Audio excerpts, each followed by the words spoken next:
బాబు గారు, మీరు బిఫోర్గా ఏం చేసేవారు? అసలు ఇక్కడ రాకముందు మేకప్ నేర్చుకోవాలనే కోరిక మీకు ఎట్లా అనిపించింది? యాక్చువల్లీ నేను నాది వచ్చేసి ఫ్యాషన్ బ్యాక్గ్రౌండ్ సార్.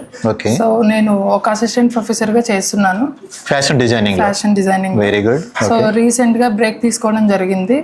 సో నాకు ఎక్కడ అంటే ప్రతి ఫ్యాషన్ షోకి ఒక మేకప్ ఆర్టిస్ట్ని పిలవడం జరుగుతుంది. నాకు ఒక థాట్ వచ్చింది ఏమంటే, ప్రతి ఫ్యాషన్ షోకి వేరే వాళ్ళని ఎవరినో పిలవడం ఎందుకు, నేను నేర్చుకొని నా ఫ్యాషన్ షోకి నేను చేసుకుంటే నాకు నా కాస్ట్యూమ్తో పాటు నా మేకప్ కూడా యాడ్ అయితే నాకు ఇంకొంచెం లైక్ అప్గ్రేడేషన్ ఉంటుంది. ఏదైతే ఎవరైతే చేస్తున్నారో వాళ్ళ తప్పులు కూడా మీరు గమనించడానికి ఉంటుంది, మీరు కూడా తెలుసుకోవడానికి ఉంటుంది అనుకున్నారు. అంటే తను ఇక్కడికి రిఫర్ చేశారు.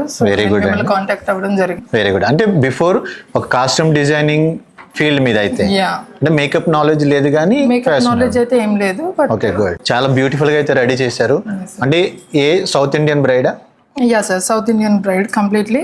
ఓకే. అండ్ ఈ కాస్ట్యూమ్ కూడా కంప్లీట్లీ ఈచ్ అండ్ ఎవ్రీథింగ్ నేను డిజైన్ చేసుకున్నాను. సో ఈ శారీ ప్లస్ అది లేస్ మొత్తం ఎవ్రీథింగ్, ఇది దుపట్టా ఎవ్రీథింగ్ నేను తీసుకుని డిజైన్ చేశాను, ఇక్కడ నేర్చుకున్నాను అది. ఓకే. అండ్ దెన్ దుపట్టా అది ఇక్కడ ఫ్యాకల్టీ ఎవరైతే టీచ్ చేశారో వారి సజెషన్స్ తీసుకోవడం జరిగింది. గ్రేట్. సో ఓవరాల్ లుక్ ఇలా వచ్చింది. అంటే శారీ డేపింగ్ లో కూడా మీకు ప్రాపర్ గా నాలెడ్జ్ అయితే ఇవ్వడం జరిగిందా? I'm very good. Very good అండి. Thank you.